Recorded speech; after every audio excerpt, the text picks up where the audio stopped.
शिवजयंतीच्या खूप खूप शुभेच्छा देतो आणि जगभरातल्या शिवप्रेमींना या शिवजयंतीच्या निमित्ताने अशाच प्रकारे महाराजांचा आशीर्वाद आणि प्रेरणा मिळत राहो अशा प्रकारची प्रार्थना करतो। आपण सगळे जाणतो की छत्रपती शिवराय नसते तर या भारताचा इतिहास जो आज आपण पाहतोय, या भारताचा भूगोल जो आज आपण अनुभवतोय, यापैकी काहीही राहिलं नसतं।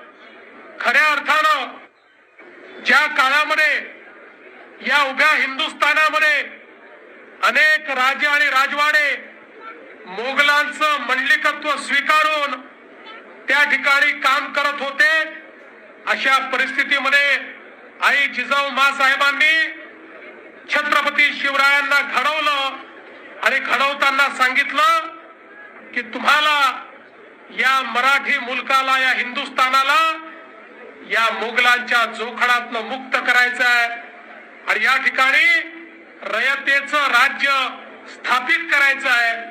आणि आपल्याला माहिती आहे छत्रपती शिवरायांनी 18 पगड जातीच्या तमाम मावळ्यांना एकत्रित करून एक अशी फौज तयार केली, ज्या फौजेने या ठिकाणी खऱ्या अर्थानं स्वराज्याची स्थापना केली। आणि छत्रपती शिवरायांनी सांगितलं हे माझं राज्य नाही आहे, हे रयतेचं राज्य आहे।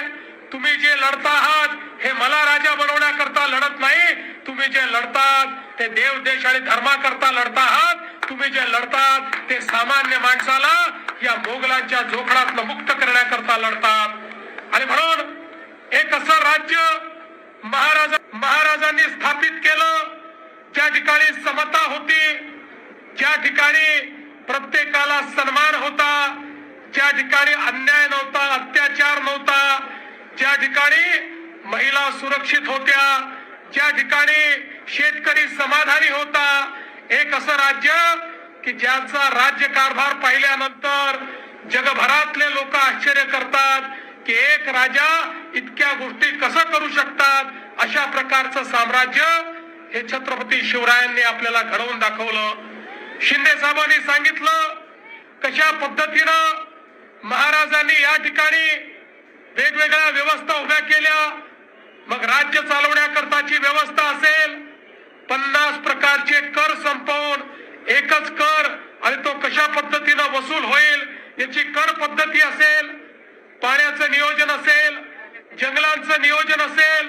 आणि एवढंच नाही तर भारताच्या इतिहासामध्ये हा पहिला राजा होता, आमचा राजा, की ज्यांनी ओळखलं की आपला पुढचा शत्रू हा समुद्राच्या मार्गाने येणार आहे आणि त्यामुळे जलदुर्ग बांधून आपल्या पश्चिमी किनाऱ्याला संरक्षित करण्याचं काम हे छत्रपती शिवरायांनी केलं। आणि पहिल्यांदा पोर्चुगीजांचा पराभव केल्यानंतर जोपर्यंत छत्रपतींचं शासन होतं तोपर्यंत समुद्री मार्गे येण्याची हिम्मत कुठल्याच देशाच्या कुठल्याच आक्रमकांनी त्या ठिकाणी केली नाही। अशा प्रकारचे द्रष्टे आपले छत्रपती शिवराय होते। आणि म्हणूनच आज खऱ्या अर्थानं ज्यावेळी छत्रपती शिवरायांची जयंती आपण साजरी करतो आणि ती देखील ज्यावेळी आपल्या देशाच्या प्रधानमंत्र्यांनी आपल्या शिवनेरी सहित महाराजांचे 12 किल्ले जागतिक वारसा स्थळ म्हणून त्या ठिकाणी नॉमिनेट केले आणि जगातल्या 27 देशांनी एक मताने मतदान करून या ठिकाणी संपूर्ण जगाकरता होय हे जागतिक वारसा स्थळ आहेत अशा प्रकारची मान्यता दिली। आमच्या आशिष शेलारांनी ते प्रमाणपत्र देखील या ठिकाणी घेतलं। त्यामुळे आता आपले शिवराय हे जागतिक होतेच, पण आता जगाने देखील मान्य केलंय की त्यांनी निर्माण केलेले किल्ले हे जागतिक वारसा स्थळ आहेत। अशा प्रकारचा जागतिक वारसा निर्माण करणाऱ्या शिवरायांची प्रेरणा आपण घेतो आणि म्हणून आवश्यक आहे त्यांनी दिलेल्या मार्गावरच आपल्याला चालावं लागेल। त्यांनी दिलेला मार्ग हाच मार्ग विकासाचा मार्ग आहे, तो प्रत्येकाच्या उत्थानाचा मार्ग आहे। मला या गोष्टीचा अभिमान आहे। या शिवनेरीवर आमच्या अजितदादांचं प्रचंड प्रेम होतं. मागच्या काळात आम्ही घोषणा केली होती, या महाराष्ट्रातले शिवरायांचे सगळे किल्ले हे आम्ही अतिक्रमण मुक्त करू. आणि आज मला सांगताना आनंद वाटतो, पुणे जिल्ह्यातले सगळे किल्ले आता अतिक्रमण मुक्त झालेले आहेत.